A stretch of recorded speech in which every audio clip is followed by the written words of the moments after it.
Contribute is going away. Thanks for contributing to Google Translate. With your help, we've been able to add new languages and improvements over the years. Since then, our systems have significantly evolved, allowing us to phase out Contribute. Your suggestions still play an important role in shaping the product, so we invite you to continue sending feedback.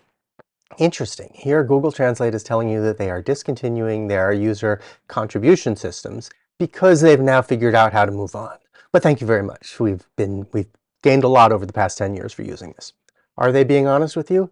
No, they're gaslighting you, and they've been gaslighting you for 10 years. Let's look at what's been going on, and let's look at it in the context of experiments that I've been running for the past 10 years, and what I wrote about this in my book, Teach You Backwards. I wrote it in 2018, really kind of put it out there in 2019. Google never acknowledged Teach You Backwards in any way, but you'll see that there's a tacit admission in what they're saying now that pretty much everything I wrote in that section in Teach You Backwards was essentially correct. So we can look at that and also look at what they're saying now and understand that what they're saying now is still trying to gaslight you. Okay, from something called searchenginejournal.com, Google announced that it's shutting down the Contribute feature for Google Translate, which allowed users to suggest translations to improve the tool's quality. The decision comes as Google Translate has seen significant advancements in recent years, mainly due to the evolution and learning of its underlying systems. We'll look at these two parts separately. Launched in 2014, the Contribute feature was designed to leverage the knowledge of language enthusiasts and native speakers to enhance translations for the 80 languages then supported by Google Translate. I tested it in 108 languages. They've now increased it again to over 120. I ran tests on the additional languages. The results that I got for the additional languages after the 108 were pretty similar, but putting all the data online, running the measurements again, language versus language, was just going to not be worth it, given that this is actually a side project. So I just ask that you trust me that the results that I got for the additional languages are pretty similar to what you would expect for languages that don't have very much data, and I'm more than willing to share the test results, but I just don't have the spare hours at hand to put everything online in the way that it really would need to be to prove that what they've done with the new languages gets results that are similar to what's at the bottom tier of the other languages. And if I remember correctly, there were still a few languages for which I was having problems getting evaluators. So if you'd like to donate to my Patreon page and make it possible for me to finish off that task, sure, go ahead and I'll do it, but otherwise we'll just ride with 108 languages that I've tested and have confirmed results for. And stop the presses. Google dropped 110 more languages. I was able to test 2 of them, one for Africa and one for Europe. You can see the results on the screen here and go and compare them with the address that I've posted on the screen. The results were not much different from previously tested low-resource languages. Users could participate in the Translate community by generating new translations, rating existing ones, and providing feedback on improving the service. In a statement, Google acknowledged the value of user contribution, saying, quote, "When Contribute first launched, real speakers often provided helpful translation suggestions when Translate missed the mark. However, Google believes that the improvements made to the service have removed the need for this feature. Moving forward, Google Translate users can provide feedback directly through the Android and iOS apps and on the desktop version when they feel a translation could be improved." Really? No, that's a placebo button. You can press it, you can provide your feedback, it's not going anywhere. But in corporate speak, they say, Google believes this new system will maintain the quality of the service while reducing the reliance on the Contribute feature. Reliance, okay? When the feature was first introduced, it was seen as an innovative way to engage users and tap into the collective knowledge of language communities worldwide. As Google Translate matured, the company developed machine learning techniques such as neural machine translation, which greatly enhanced the accuracy and fluency of translations. Okay, so machine learning is a different issue than whether they're actually using Contribute.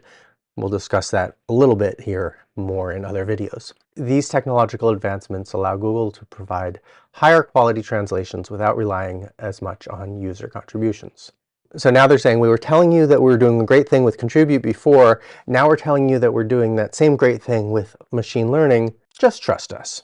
And here's a follow-on article in Slater. Google Translate no longer needs humans to improve translations, with the money quote, "While search, ads, videos, or social feeds have successfully used human feedback loops at scale since the 2000s, so far in translation we've failed to use human feedback despite leading on model architecture." The best feedback is incidental and just built into how every user uses the product. And people really believe this. One volunteer who contributed to Fulfulde, which is a language we're going to be working on with the African Union, spoken all across West Africa towards Central Africa by at least 35, 40 million people, questioned if their efforts had gone to waste alongside other underrepresented or long-tail languages in the tool. As of March 2024, the language had reached a total of over 52,000 contributions. This shows that the language has many dedicated people who are willing to promote it and revive it. They don't want their language to go extinct, added the user. Yes, if you've been part of an effort that you've thought has been contributing over 50,000 times, you might be a bit disappointed to learn that your contributions really have been going into the void, but your contributions in many ways have been going into the void, but as we'll see in a minute. Google has recently touted its commitment to low-resource language translation in a different setting. Now, speaking about their AI system, Google's AI chief highlighted Gemini 1.5's prose success in, quote, learning Kalamang, a language described as having fewer than 200 speakers, I think in Papua New Guinea, somewhere like that. We'll look at this a little bit at the end of this video, and therefore virtually no presence on the web. So we'll come back to that last bit at the end of this video.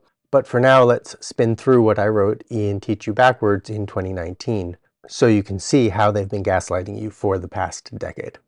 Okay, so here we are in Teach You Backwards in the chapter on qualitative analysis. Here's the link to the chapter on qualitative analysis, and here is the link specifically to the section on Myth 5. I won't tell you here about myths 1, 2, 3, and 4 in Google Translate, but they're worth reading, still valid, so please go and read those. And I'm not going to go into every little detail about myth 5 because I think it makes for good reading, but it would be a bit tedious as a video. Let's start with the basic premise of what Google is attempting to do with Contribute. Here's an example in Swahili where they were giving a translation of the word tutaonana as we will see. Now, tutaonana actually means goodbye. That's basically there are two basic ways of saying goodbye in Swahili, kwaheri, tutaonana, some others, but 99% of the time when somebody says tutaonana in Swahili, it means bye, farewell. Every once in a while, it means we'll see each other. You know, tutaonana pale, we'll see each other over there. Okay, sure. It never means we will see. And you probably want to know that it means bye. This is one of the first things that somebody might want to look up, is how do you say goodbye in a language. So 2018, I used their Contribute feature to suggest that tutaonana should be translated as farewell. Let's see what happened. Tutaonana, from Swahili to English, we will see each other. So it's 2024. They still didn't manage to get that user contribution to say farewell, although now it's saying we will see each other, not just we will see, which was really wrong. This is actually correct, but correct in the 1% case, not correct in the 99% case. So then in the book, I walk you through an experiment I did with 44 languages starting in December of 2014, where I ran a test of the phrase, I'll be unavailable tomorrow, which I saw was being translated incorrectly as I will be available tomorrow in a bunch of languages, and seemed like a good test case of, can we take this one simple sentence and get it translated correctly into the right languages. I'm not going to do a blow-by-blow in this video of this particular experiment. I urge you to read it in the section here. The long and the short of it is, you often get different results when you run the same translation in Google Translate on a Monday versus a Tuesday versus a Wednesday. And you often get different results if you capitalize the first letter of a sentence versus not, or have a period or leave out the period. But using the most generous interpretations possible for the translations that we sent in for those 44 languages in 2014, about 2/5 of them, about 40% of them maximum, reflected the changes that we had submitted. So we gave them a good long amount of time to do their changes, and best case, they picked up 40%. Why is this? Basically, what I've been saying all along is that they pretty much set themselves up to fail, which is not unexpected. The problem isn't that they couldn't do it. The problem is that they said they were doing it, couldn't do it, but continued to let you think that they were doing it. Just think about it. At the time they said they were translating 36 trillion words a year. That's an astronomical figure. And they were getting, how many millions of suggestions through Contribute. How are they going to be evaluating these things? Well, do they have a huge workforce sitting there looking at all the contributions that are coming in? No, they're not spending millions and millions and millions of dollars on human staff to work on languages like Hawaiian or Kyrgyz. We know this has to be coming in from volunteers, and then the question is, how do we trust what the volunteers are giving us? You can't accept just anything coming in across the transom, so there has to be some way of vetting the quality of the contributions, whether they're right or wrong. This is what's called crowdsourcing. And the idea is that you give a lot of small tasks to a lot of different people and then figure out a way of putting that knowledge together in some sort of coherent whole. Now, you could pay people for micro tasks like this. They certainly weren't doing that. It would cost them millions and millions of dollars. You can't blame them for not doing it. But if you're not paying trusted people, say a penny a word, then you're hoping that you get in those many pennies worth of contributions from eager volunteers. Often people are going to come in with great enthusiasm. I've seen this a lot. They run through the task 10 times, 20 times, 100 times, 150 times. But then you start to lose interest. You start seeing the same thing. You start doing the same thing over and over again, and maybe you get some sort of badge, and yeah, 150, great. Are you going to know how to do that 250 times, 1,000 times, 1,500 times? How much time do you have? Especially if you're living in a place where internet access costs a lot, telephone connections cost a lot. You just can't keep it up. And then let's look at the tasks that they were asking people to do. Here, I probably went through a lot longer than a lot of other people who would be doing Swahili just because I wanted to see what they were doing. Here are some sentences from English that they were asking contributors to translate into Swahili with no context, and a lot of these are just not things, right? Justin is preparing something, I'm sure. Score boosters. Neck kisses. God with you. Is out. How old are you? Okay, yeah, maybe. Waking the demon. Skill be with you. Not sleep.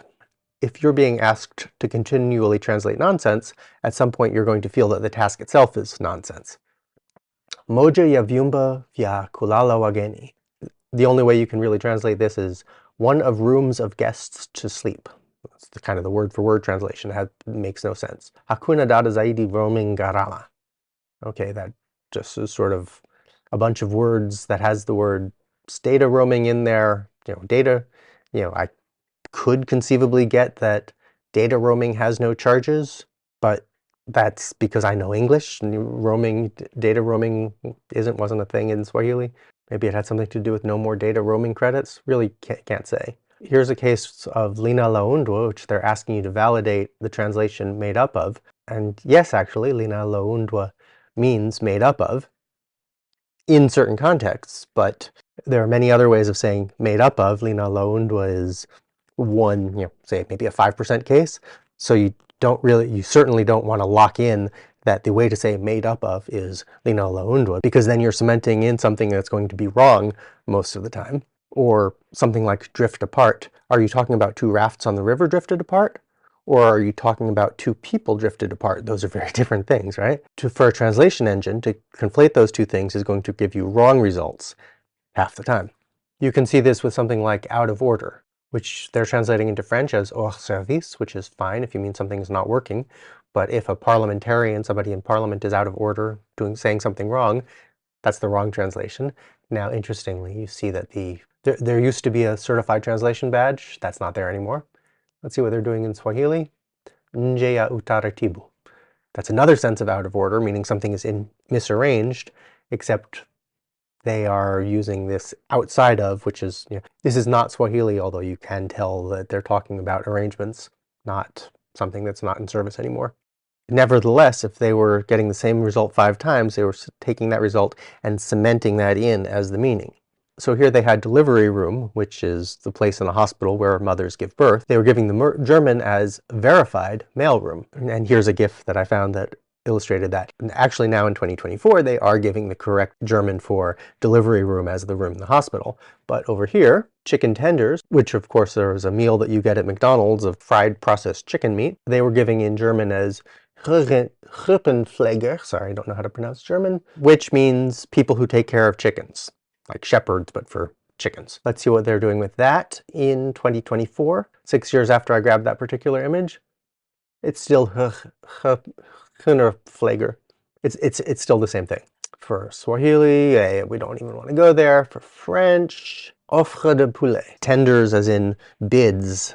Auction bids for chicken. People making offers on the price that they'll pay for chickens, not the processed fried food menu item. So a verified contribution that is verifiably wrong and maintained over at least 5-6 years. There's also the issue that if the contribution was correct, so the term through thick and thin had things that had received verifications as good in French and were in fact good in French. But if you slightly altered that and said through thick and through thin in English, you would get back things that were trying to translate thick and thin.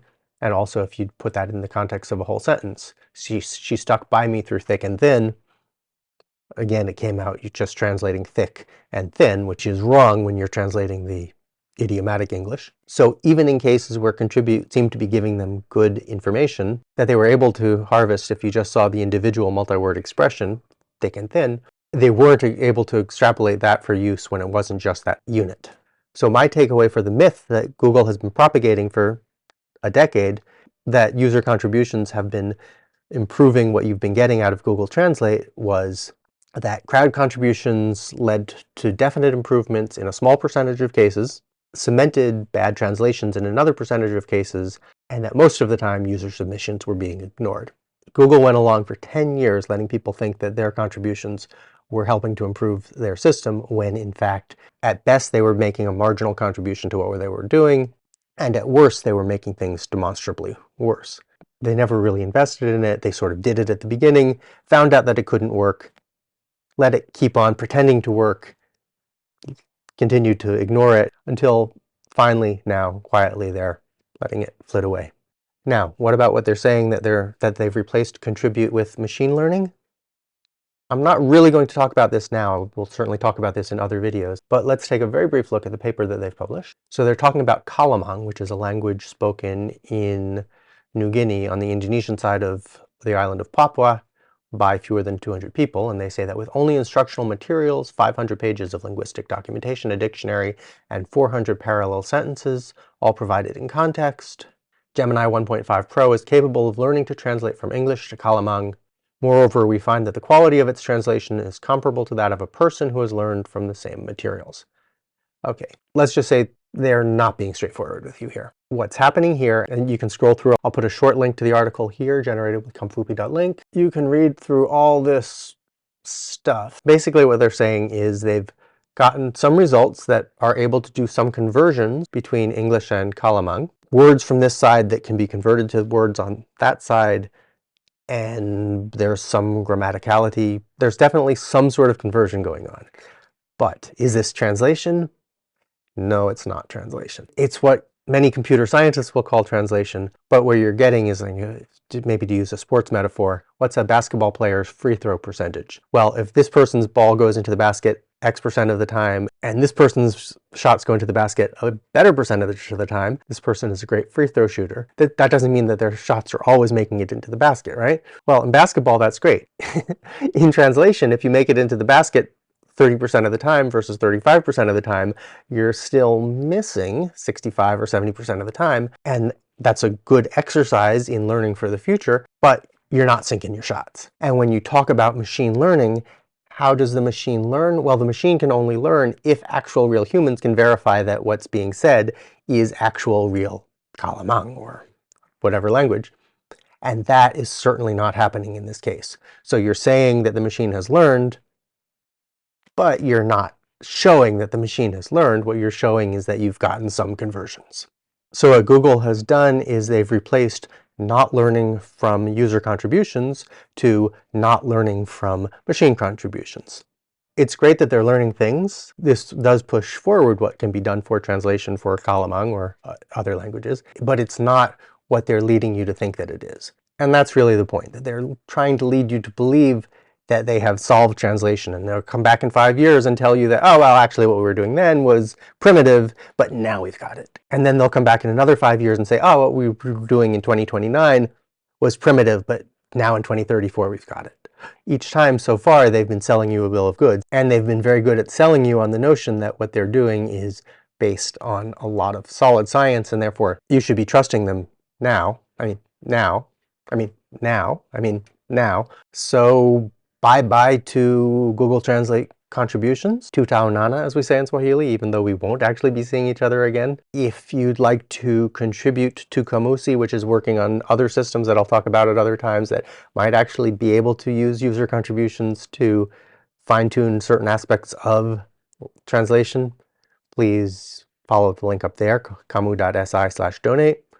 If you'd like to contribute to the making of these videos, please check out my Patreon page. The link is there. Please make sure you are subscribed. Please ask questions, make comments in the section down below. Let other people know about this video, about this channel. That will help a lot to make all this worthwhile, and so that I can continue to answer questions that you might have on machine translation, artificial intelligence, and other topics down the road. Until the next time, kwaheri na tutaonana.